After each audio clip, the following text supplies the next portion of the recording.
Hey, my name is Robert. Welcome back to Pics. This is episode 19, and today I am going to be covering Jesse Bam Rodriguez versus Antonio Vargas. This fight is in the bantamweight division, I believe, and Bam Rodriguez is coming up in weight to face Vargas. This is going to be a step up in a little bit of pounds. I believe it's like 5 pounds for Bam Rodriguez. I'm going to cover my predictions and the fight specifics as well. But before that, I am going to be talking about each fighter's skills and fight styles as well. I'm going to be starting off with Antonio Vargas. Antonio Vargas is a 5'5" pressure fighter who primarily uses his high guard. He holds his hands high on his temples and sometimes drops them to below his cheekbones, but he likes to keep this high guard pretty much all the time. Offensively, Antonio Vargas finds the most success when he initiates offense off of the front foot or when he intercepts his opponent's combinations with single or multiple punches. He also finds success when he throws multi-punch combinations when his opponents are in range. Vargas has great offense that comes from his high guard. Unlike most fighters who use their high guard solely for defense, Vargas likes to use his high guard to counter with quick and powerful shots. His best catch and shoot counter is his left hook. Vargas has good footwork, but it is mainly only on the front foot where he finds success with this because it is his main game plan. He is good at walking his opponents down and does so very successfully. Defensively, Vargas holds his high guard to block or deflect most shots. He also uses slips occasionally, but head movement is not his go-to. Vargas is a defensively sound fighter because of his high guard and his hand placement, but he has moments where he loses focus. In these moments, he will lower his guard and leave himself open for big shots. His defense isn't nearly as good, and it's almost like an invitation for his opponents to throw some sort of looping shot. Along with lapses in concentration, as I mentioned earlier, Vargas doesn't move his head a lot. When he is done with the combination, most of the time his head stays on the center line. This has been very costly for him so far in his career. He has been hurt and sat down multiple times because of this. Vargas' durability is questionable. He has been down in all 3 of his most recent fights, and each knockdown was brutal. When Vargas gets clipped on the chin, his legs go out from underneath him. When he gets clipped on the temple, his equilibrium gets completely messed up. That alone is a huge factor in this fight. Vargas has been knocked out cold too, but that fight was 7 years ago, and it was a fight where he looked very unpolished.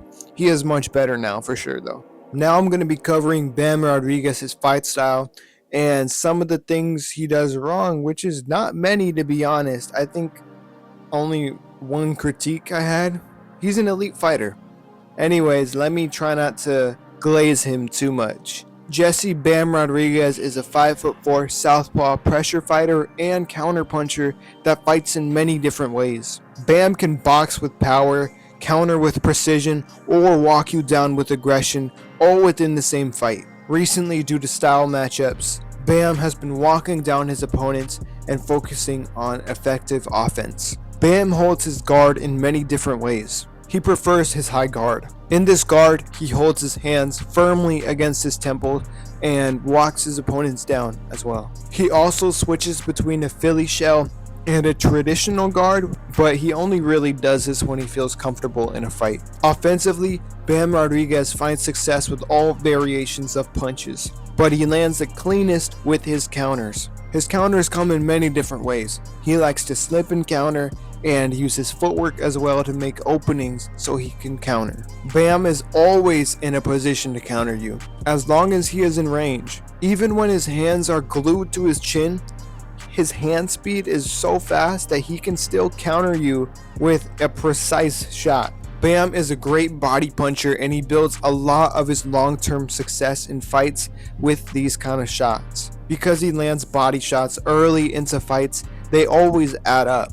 Bam Rodriguez' footwork is by far one of the most impressive skills he possesses. Along with allowing him to counter effectively, his footwork also makes openings in his opponent's guard that he could take advantage of. For the past few years, Bam Rodriguez has been able to stop elite and championship level fighters because of his footwork.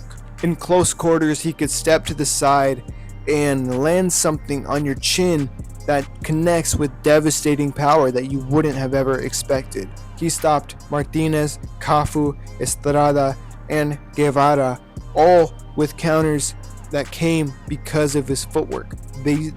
These shots were available because of his footwork. Defensively, Bam Rodriguez uses his high guard, footwork, and head movement. He finds success with all variations of defense. It's hard to pick out anything specific about his defense because it's so good and versatile. But if I had to say anything, it's probably that his high guard does have openings that can be dangerous for him at times. But this is expected because the high guard always has blind spots for the person using it. Those hooks that loop around the guard at sometimes you cannot see. So, you can't really knock on him for that. Durability for Bam hasn't been an issue at all. 2 years ago, he went to the canvas against Juan Francisco Estrada, but he recovered extremely well, and when he got up, he did not look like he was hurt. He wasn't shaken up at all. The only issue with Bam recently is his size. Because he is moving up in weight now, the opponents he's going to be facing from now on out are always going to be a little bit bigger than him in frame.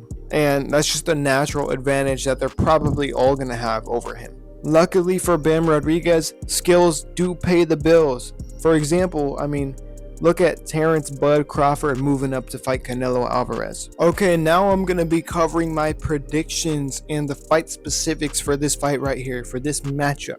For this fight, the matchup on paper doesn't look appealing to the general fan base at all. And this is justified because of Antonio Vargas' lack of experience at the high level. Vargas' durability is also a major red flag in this fight because we know how devastating of a puncher Bam Rodriguez can be. Vargas has been down in all 3 of his most recent fights, and each knockdown was as brutal as the last. Not to mention the fact that he has been knocked out cold before. Vargas fights with a high guard, and we just saw Bam Rodriguez dismantle 2 orthodox fighters that like to use a high guard as well. This isn't a new style matchup for Bam Rodriguez, besides the fact that Antonio Vargas might be a little bit more aggressive than someone like Puma Martinez, and especially Cafu. Vargas is a good pressure fighter, but he isn't on par with Rodriguez in any way. He has shown in the past to have lapses in focus,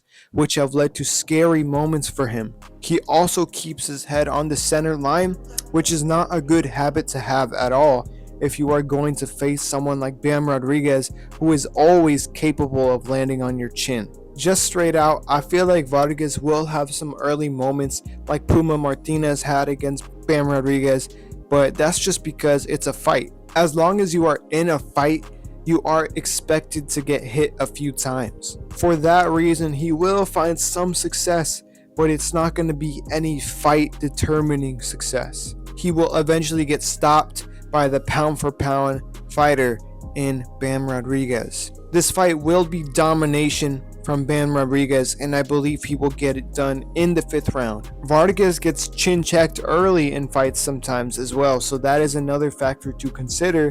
This fight might end earlier. Well, this matchup isn't the most intriguing.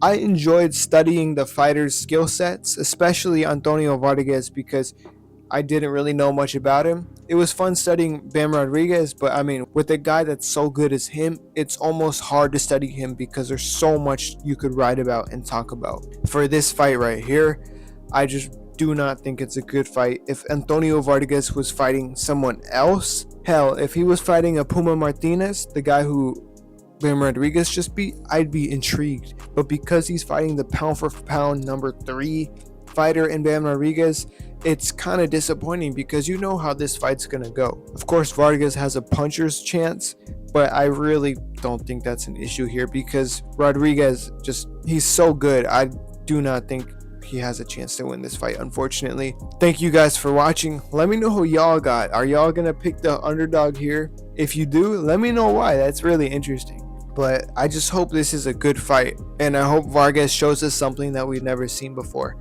Maybe he could turn it into a good little scrap. Thank you guys for watching. See y'all next time.